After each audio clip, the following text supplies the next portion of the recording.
Hello guys, welcome back to our channel. నాకు గొంతు రాసిందనమాట. గొంతు నాకు బాగాలేకపోతే ప్లీజ్ ఇగ్నోర్ చేయండి. జస్ట్ నేను చేసింది చూడండి అంతే. సేమ్ ప్రాసెస్ అలాగే చేయండి. చెప్పడానికి నాకు గొంతు రాసిందనమాట. సో అందుకే చెప్పలేకపోతున్నాను. ఎలా చూపిస్తున్నానో ప్రాసెస్ అలాగే చేయండి.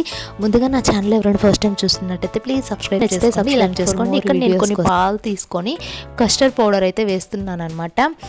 కస్టర్డ్ పౌడర్ కొంచెం వేయండి, ఎందుకంటే కస్టర్డ్ పౌడర్ ఆల్రెడీ కొంచెం షుగర్ ఉంటుంది లైట్గా.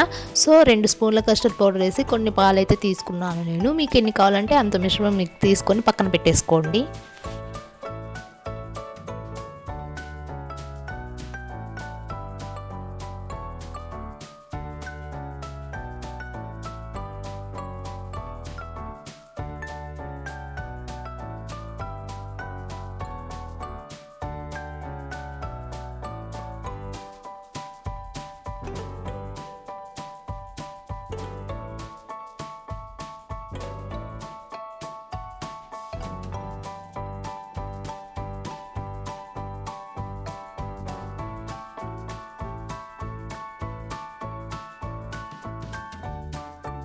తర్వాత స్టవ్ ఆన్ చేసి ఒక కడాయి పెట్టుకోండి. ఆ కడాయి పెట్టుకొని దాంట్లోకి కొంచెం గీ వేసుకోవాలన్నమాట. గీ వేసుకొని కొంచెం బాదం పప్పు, జీడిపప్పు, డ్రై ఫ్రూట్స్ ఉంటాయి కదా, కిస్మిస్, అవన్నీ వేసి బాగా వేయించాలన్నమాట. బాగా వేయించి ఒక్కొక్క బౌల్లోకి తీసుకొని పక్కన అయితే పెట్టుకోండి. అది కూడా నెక్స్ట్ అదే పెనంలో కొంచెం గీ వేసుకొని, మిగిలిపోయిన గీ ఉన్నా కూడా కొంచెం సేమియా వేసి లైట్ వెయిట్గా రోస్ట్ చేస్తూ ఉండాలన్నమాట.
ఇలా సేమియాతో రోస్ట్ చేస్తూ ఉన్నప్పుడే మనము సేమియా ఎక్కువ మాడనివ్వకండి, లైట్ వెయిట్గా రోస్ట్ చేసిన తర్వాత కొన్ని పాలు అయితే తీసుకోండి. మిల్క్ మీకు ఎన్ని కావాలో అన్ని మీ మిశ్రమాన్ని బట్టి కొన్ని మిల్క్ అయితే తీసుకొని దాంట్లోకి అయితే వేసి బాగా రోస్ట్ చేయండి. ఇలా రోస్ట్ చేస్తున్నప్పుడు కొంచెం షుగర్ వేయండి దాంట్లోకి. ఆల్రెడీ మనము కస్టర్డ్ పౌడర్ పక్కన పెట్టేసుకున్నాం కదా, దాంట్లో కొంచెం షుగర్ ఉంటుంది. బట్ మీ షుగర్నెస్ తగ్గట్టు కొంచెం అయితే షుగర్ వేసుకొని, నేను ఇక్కడైతే 3 టేబుల్ స్పూన్ షుగర్ అయితే వేస్తున్నాను. వేసేసి షుగర్ కరిగేంత వరకు బాగా రోస్ట్ చేసిన తర్వాత మనం ఇందాక మిశ్రమాన్ని పక్కన పెట్టేసుకున్నాం కదా, మిల్క్ అండ్ కస్టర్డ్ పౌడర్ మిశ్రమాన్ని కలిపి ఉండలు లేకుండా కలిపి పెట్టుకోవాలి కదా. ఆ మిశ్రమాన్ని పక్కన పెట్టుకున్న తర్వాత దాన్ని తీసుకొని దీంట్లోకి బాగా మరుగుతున్న పాలల్లోకి వేసి బాగా కలదిప్పాలి.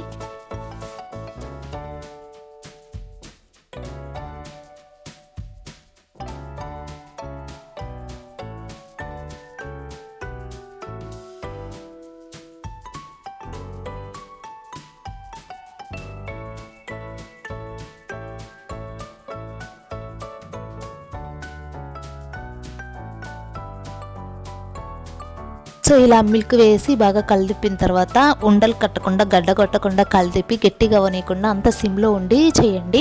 నెక్స్ట్ నేను ఇక్కడ దానిమ్మ, ద్రాక్ష, యాపిల్ అయితే తీసి పెట్టుకున్నాను. ముందుగా ఈ ఫ్రూట్ సలాడ్ చేసేటప్పుడు మీ దగ్గర ఎక్కడైనా ఒక యాపిల్, దానిమ్మ, బనానా, ద్రాక్ష కానీ ఉంటే అన్ని ఒక్కొక్క ఫ్రూట్స్ కానీ ఉంటే ఖచ్చితంగా అయితే ఈ ఫ్రూట్ సలాడ్ని అయితే ట్రై చేయండి. ఎందుకంటే ఒక్కొక్క ఫ్రూట్ తీసుకొని వేస్తాం కాబట్టి నేనైతే ఒక దానిమ్మ, ఒక ద్రాక్ష 2, 4, 5 అండ్ యాపిల్ తీసుకున్నాను. బనానా కూడా వేసుకోవచ్చు మీ దగ్గర ఉంటే. నెక్స్ట్ మనము ఆ మిశ్రమాన్ని స్టవ్ మీద పెట్టిన మిశ్రమాన్ని ఒక 5 మినిట్స్ బాగా మరిగించిన తర్వాత స్టవ్ ఆఫ్ చేసేసి దీంట్లోకి మనం ఇందాక డ్రై ఫ్రూట్స్ గీలో వేయించుకున్నాం కదా, ఆ డ్రై ఫ్రూట్స్ అనేది దీంట్లోకి వేయాలి. దీంట్లోకి వేసి బాగా కలితిప్పాలన్నమాట.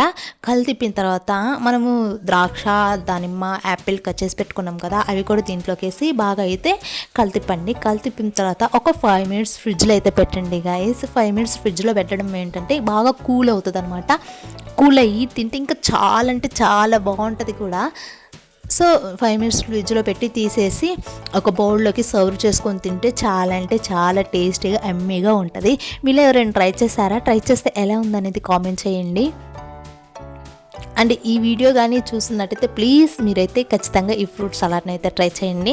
ఇష్టం లేని వాళ్ళకి కూడా చాలా అంటే చాలా బాగా నచ్చుతుంది. యాపిల్ మాత్రం చాలా చిన్న చిన్న పీసెస్ కట్ చేయండి. నేనైతే ఇక్కడ కొంచెం పెద్ద పీసెస్ కట్ చేస్తాను. దానిమ్మ, ద్రాక్ష కూడా చాలా పీసెస్గా చిన్న పీసెస్గా కట్ చేస్తే ఇంకా చాలా బాగుంటుంది అనమాట. సో మిశ్రమం మీలంతా కలిపిన తర్వాత ఇంకేముందు ఒక బౌల్లోకి గ్లాస్లోకి తీసుకొని సర్వ్ చేసుకొని తినడమే. నాకైతే చాలా బాగా నచ్చింది గైస్. నేను చేయడం ఫస్ట్ టైమే, బట్ బాగా వచ్చింది కూడా. జస్ట్ 5 మినిట్స్లో అయిపోతుంది ఈ మిశ్రమం అంతా. సో ఈ విధంగా అయితే ఫ్రూట్ సలాడ్ అయితే చేసుకోవచ్చు. ఈ వీడియో ఎలా ఉంది? నచ్చిందా? నచ్చితే సబ్స్క్రైబ్ చేసుకోండి. ఇలాంటి ఫర్ మోర్ వీడియోస్ కోసం నా ఛానల్కి ఒకసారి విజిట్ అయ్యి నచ్చితే సబ్స్క్రైబ్ చేసుకోండి. Bye guys.